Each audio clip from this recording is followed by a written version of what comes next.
네, 오늘 말씀 출애굽기 22장에서 22장 1절에서 4절까지의 말씀은 남에게 해를 준 자, 그것에 대해서 하나님께서 어떻게 해야 되는지를 가르쳐 주시고 계세요. 한 해도 다 저물어 가고 있습니다. 황혼기라고 그렇게 표현하죠. 그런데 이 황혼기는 누구에게나 있는 것은 아니에요. 심은 것이 있어야 거둘 것이 있습니다. 추운 겨울이 끝나고 봄이 시작되면서 아지랭이가 여기저기 피어 올라올 때, 그때 땅을 뒤집어 엎고 그리고 그곳에 씨를 뿌린 자, 그런 자애가만이 거둘 수 있는 것이 우리 추수감사절이죠. 추수감사절의 일례를 우리가 잠깐 살펴보면 1620년도에 청교도들이 종교 박해를 피해서 메이플라워를 타고 영국을 떠나 미국에 도착하게 됩니다. 처음 도착한 그 사람들은 자기들의 신앙심에 따라서 공동체를 형성하고 그리고 공동으로 이렇게 공동체 안에서 공동으로 소유하고 공동으로 경작하는, 그러니까 사도행전처럼 그런 시작을 했어요. 그런데 계속되게 뭐가 있었냐면 흉년이 있었어요. 그리고 먹을 것이 없으니까 아사자가 속출했습니다. 그래서 3년째 되는 애는 지도자가 어떻게 하면 좋을까 고민을 하다가 땅을 각 가정마다 이렇게 나눠주기 시작했어요. 그러니까 너희들이 알아서 니들끼리 알아서 살아라 이건 거야. 전에는 어떻게 했어요? 전에는 공동체가 다 모두 같이 일하고 같이 나누고 이렇게 했어요. 그런데 이게 안 되니까 이 지도자가 각자 도생해라, 알아서 살아라. 그리고 땅을 이렇게 나눠주기 시작했습니다. 그 해에는 정말 기후가 엄청 더 나빴다고 해요. 비도 적게 왔고 정말 기후가 나빴대요. 그런데 그렇게 각자 도생이라고 땅을 분배해주고 났더니 풍년이 왔다는 거예요. 정말 놀라운 일인 거예요. 그래서 하나님 앞에 감사합니다 하고 예배드린 것이 추수감사절의 유래가 되었어요. 자, 이렇게 이 추수감사절의 유래가 된 이 사건 속에서도 우리가 볼 수 있는 건 뭐냐면, 공동소유, 공동경작을 했을 때는 어떻게?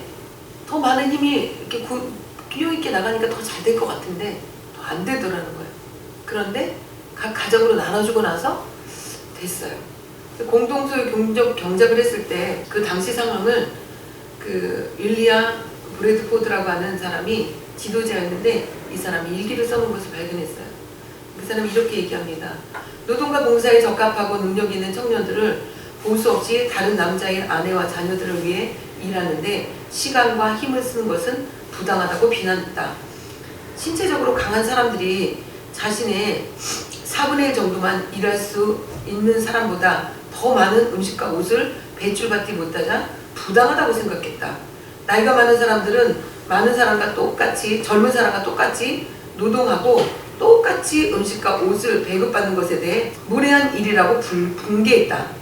여자들은 다른 여자의 남편을 위해 봉사하도록 명령을 받았지만 고기를 손질하고 옷을 빠는 일을 노예가 하는 일로 간주하였다.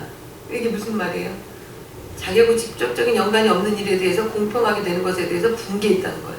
자, 그런데 이런 상황이어서 이제 이 지도자가 어떻게 해야 될까 고민하다가 나중에 그럼 각자 알아서 살자.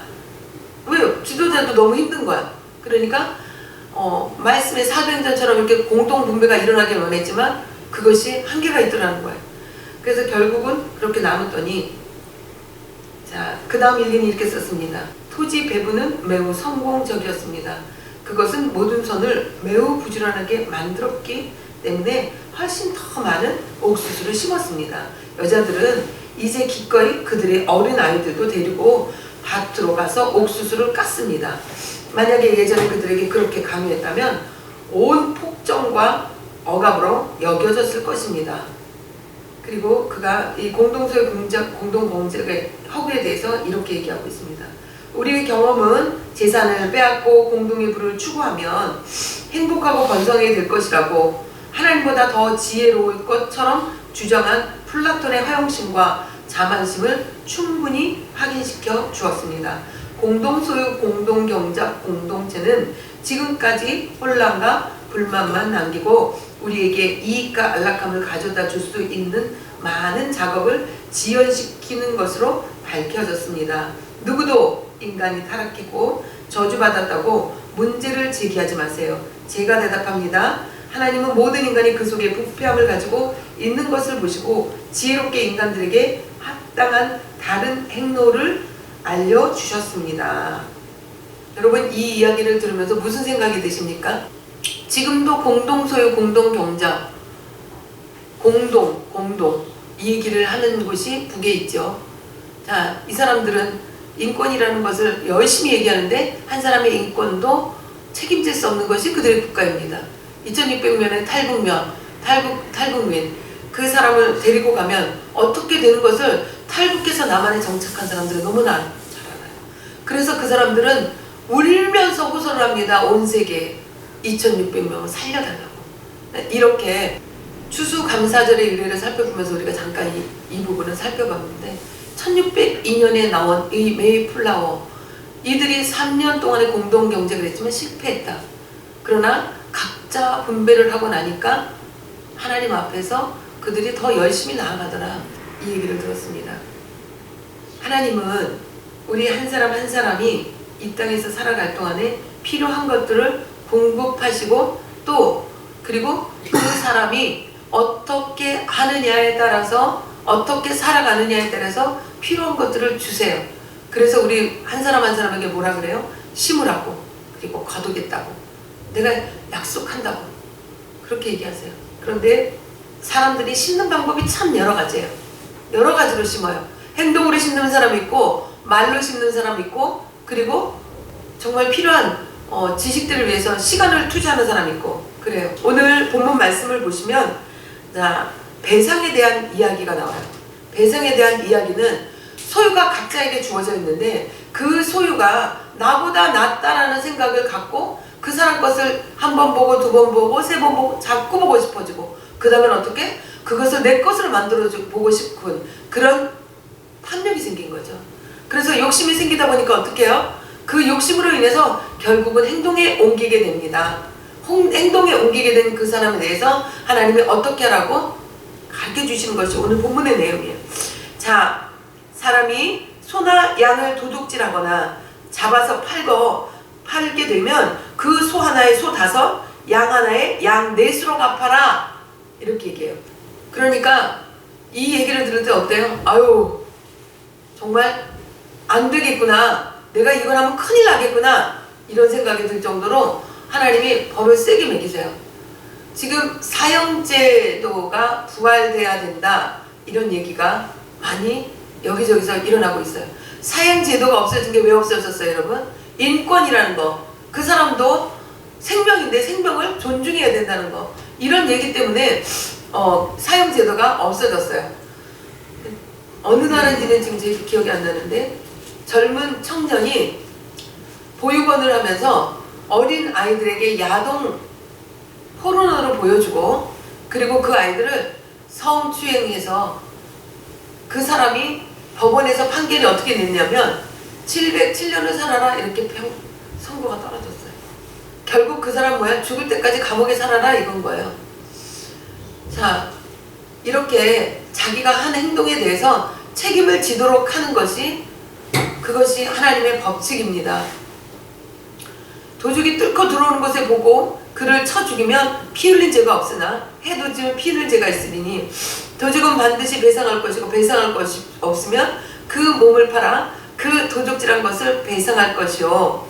이 도둑질한 거에 대해서 하나님께서 이렇게 4절을 22장 1절에서 4절까지 이렇게 할애하면서 말씀하고 계세요.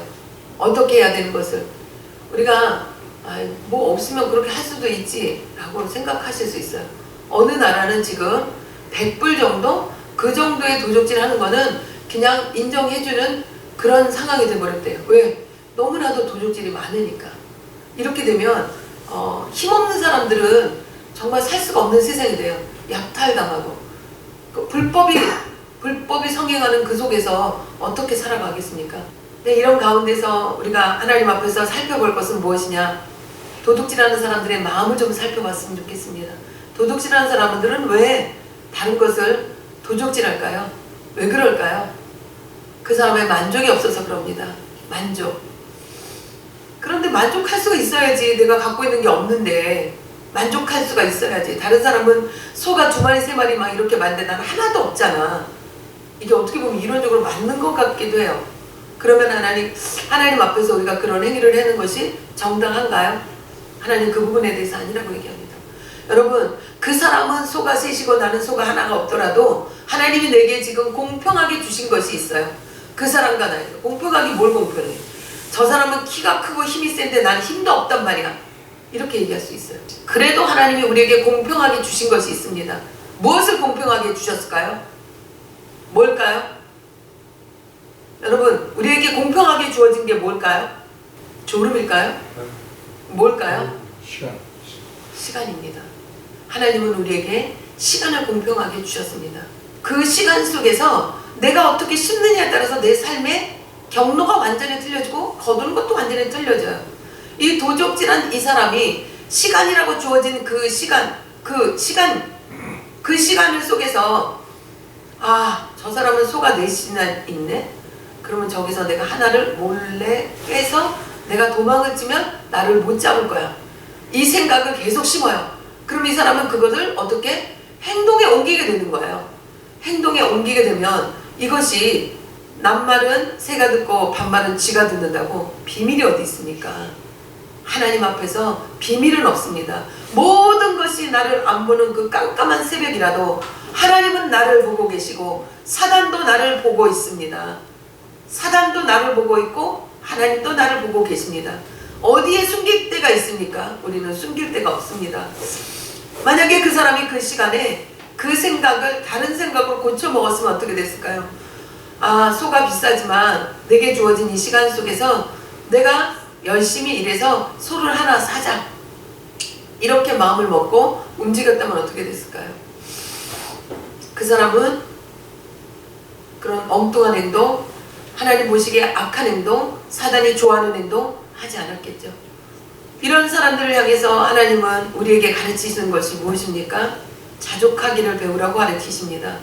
그 자족하기를 배우라고 얘기하는 것은 어떤 방법으로 우리가 나아가야 될지에 대해서도 가르쳐주고 계시는데, 사도 바울이 얘기했던 그 자족하기를 배웠다라고 얘기하는 그 상황은 그가 감옥에 있을 때였어요. 여러분, 우리 지금 나누는 이야기 시간이라고 하는 것이 우리에겐 자유롭게 있지만 사도 바울은 감옥에서 그 시간이라는 그것을 자기 육신의 자유가 없는 상황이에요. 그런데 그는 자족하기를 배웠다라고 얘기하고, 그가 그 감옥 속에서 했던 얘기가 무엇인지 아십니까?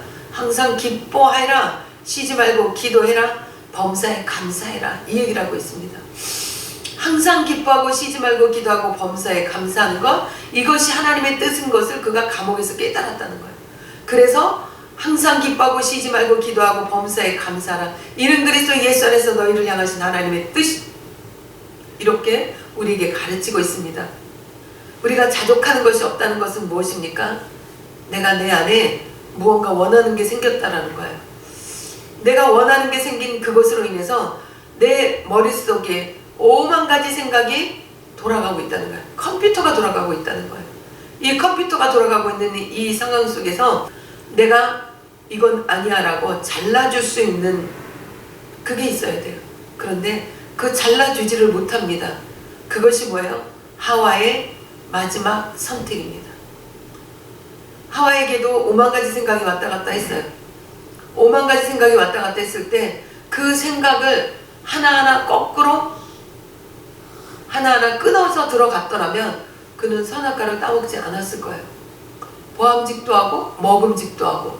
자, 보암직할 만한 과일이 선악과밖에 없었을까요? 선악과 빼고는 다 먹으라 그랬어요. 먹음직한 과일이 그 선악과 외에는 없었을까요? 아니요, 많았어요. 그런데 그 선악과를 보고 생각하기 시작하니까 어떻게 해요? 그가 마음이 뺏기기 시작하는 거예요. 우리는 심리학자들이 이런 얘기를 해요. 감정기억이라는 것이 있다고 합니다.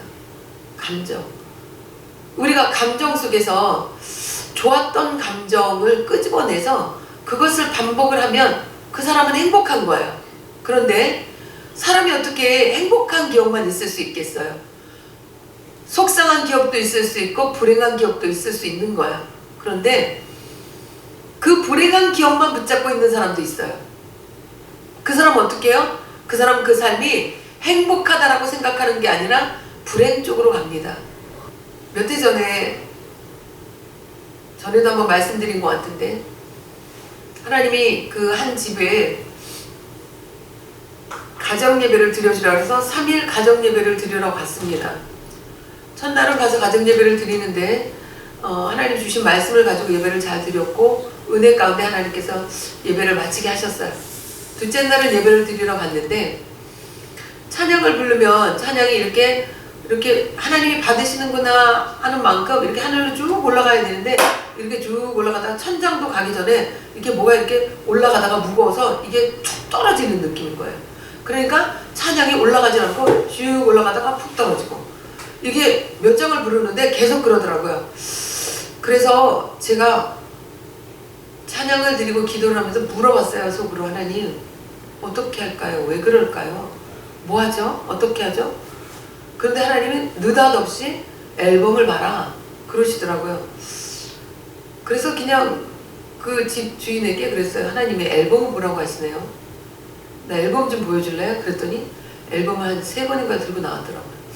그리고 앨범을 펴서 이렇게 하나하나 이렇게 넘기면서, 이거는 결혼식 때 사진이고, 이거는 우리 아이 낳았을 때 사진이고, 이때는 백일잔치고, 이거는 돌잔치고, 이건 어디 놀러 갔을 때고, 이렇게 다 설명을 해주는 거예요. 그런데 설명을 잘 들으면서 아 이쁘다 뭐 우리 평상적인 얘기도 할 거 아니에요. 그렇게 하면서 정말 시간이 후딱 갔어요. 그리고 하나님이 그렇게 예배를 마무리하라고 하시더라고요. 그래서 그냥 우리 기도하고 그냥 마무리했어요. 저는 그 예배가 정말 이상했어요. 아니, 찬양을 드려야지, 기도만 해야지 뭐 예배가 어떻게 이렇게 드리라고 하시지? 그리고 집에 돌아왔습니다. 그리고 3일째 마지막 날 예배 드리러 갔어요. 예배를 다 드리고 참 이제는 좀 제가 이해가 잘 안 갔어요. 하나님이 그렇게 하라고 해서 하기는 했지만 나는 좀 그랬습니다. 그랬더니 이 집사님이 하시는 말씀이, 아니에요 전사님, 저는 그거 왜 그런지 알아요. 그래요. 하는 말이, 저는 어제 그 사진을 보면서 나는 세상에서 가장 힘들고 가장 불쌍하고 가장 슬픈 여자라고 생각을 했는데, 그 앨범을 하나하나 넘기다 보니까 어머, 내가 이렇게 웃는 날이 있었네? 내가 이렇게 기쁜 날이 있었구나. 이렇게 행복한 날도 있었네? 그래, 우리 아들 낳았을 때 정말 행복했지. 그러면서 자기 마음에 하나님의 기쁨이, 축복, 어떤 그 소망이 그렇게 올라왔다, 이런 얘기를 하더라고요. 여러분, 모든 병은요 자족이 없을 때 일어납니다. 우리가 자족이 없을 때 내 안에서 불평이 일어나기 시작하고, 자족이 없을 때 어때요? 이 사람 저 사람 비교하기 시작합니다. 아유, 저는 저런데 나는 도대체 이것도 없고 저것도 없고, 이렇게 되기 시작하면요 내 마음이 불편해져요. 그 불편해지면 어떻게 돼요? 이 불편한 마음 가지고 내가 원망이 나오는 거야. 원망은 어떻게 해요? 원망은 결코 좋은 것을 이뤄내지 못합니다. 그래서 하나님 우리에게 항상 기뻐하라고 하시는 거예요. 항상 기뻐하면 하나님이 좋으실까요? 물론 우리가 뭐 얼굴 찡그리고 있는 것보다 생글생글 웃는 걸 하나님 더 이뻐는 하시겠죠. 여러분 옆 사람 보시면 어때요? 그 사람이 얼굴 찡그리고 그냥 말을 해도, 기분 좋은 얘기를 해도 그냥 얼굴에 찡그리고 얘기하면 그 사람 얼굴 볼 때 어때? 기분이 나빠지잖아요. 그런데 생글생글 웃으면서 기분 나쁜 얘기를 해도 이렇게 저렇게 돌려서 웃으면서 그렇게 얘기를 해주면 어떡해요? 우리한테 강도가 약하게 오잖아요. 속상한 얘기도. 우리가 항상 기뻐해야 되는 이유, 여러분 우리 같이 나누고 있는데요. 그리고 우리가 내 안에 기쁨이 없으면 옆 사람에게도 내가 기쁨을 전이시켜 줄 수가 없어요. 행복 바이러스다, 이런 말 들으셨죠? 우리 한참 그런 사진들 많이 돌았는데요. 웃는 사진 밑에 보면 이런 얘기예요. 행복해서 웃는 게 아니라 웃어서 행복하대요, 이런 얘기가 있어요. 근데 여러분, 이 얘기가 가짜가 아니에요. 우리 뇌라고 하는 것은, 우리가 웃잖아요. 웃으면, 아니 그렇게 행복한 일이 없는데도 웃으면 이 사람이 지금 행복하구나. 그리고 뇌에서 도파민이라든가 이런 우리 몸에 이롭게 하는 엔돌핀이라든가 이런 호르몬이 나온다는 거예요. 여러분, 세로토닌이 우리 몸 가운데 면역력을 책임지고 엄청나게 좋은 역할을 한다는 거 이미 많이 듣고 있죠. 그런데 이것이 어떨 때요? 내가 우울한 마음을 갖고 있을 때? 아니요. 우울한 마음을 갖고 있을 때는 아드레날린이 나옵니다. 이 우울한 마음으로 나를 자꾸 괴롭게 할 때 내 면역력은 바닥을 칩니다. 바닥을 칠 때 어때요? 내 몸 안에 여기저기 굴러다니던 좋지 않은 세포들이 어떻게 해요? 아니, 병균들이 어떻게 해요? 세포를 공격하는 거죠. 그럼 그 세포를 공격당한 공격당한 세포들은 어떻게 해요? 면역력이 떨어져 있기 때문에 공격을 그대로 받을 수밖에 없는 거예요. 그래서 넘어갈 수 있는 아주 작은 질병도 넘기지 못하고 몸으로 그냥 다 끌어안고 가는 거죠. 우리의 면역 체계가 모든 것이 내가 어떤 것을 씹느냐에 따라 달려있다는 거 이 아침에 여러분 좀 기억하시기 바랍니다. 그리고 삶 가운데 어려운 일이요? 누구에게나 있습니다. 속상한 일이요? 없는 사람 없습니다. 어떻게 받아들이냐에 따라 틀려질 뿐입니다. 그래서 그 받아들이는 그 사람의 강도에 따라서 넘어가기도 하고 그것을 온몸으로 끌어안기도 하고 그런 거예요. 아우슈비츠 그 수용소에서 살아남은 사람들의 이야기들 들어보십시오. 그들은 희망의 끈을 놓지 않았습니다. 그리고 그들의 삶 가운데 부정적인 것들은 늘 널려져 있었어요. 오늘 저 사람 부르면 저 사람 죽는 거야. 나 내일 부르면 나도 내일 죽을 수 있어. 이런 상황이지만 그것을 바라보는 게 아니라 오늘 내가 살아있다. 이것에 감사하는 거, 이렇게 살았다라고 얘기하지 않습니까?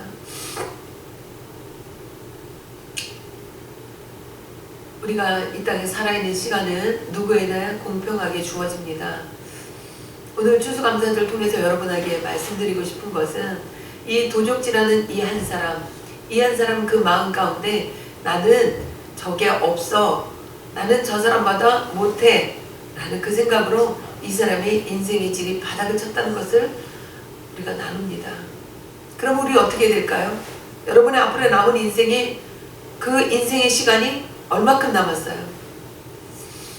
1년 남았습니까? 10년 남았습니까?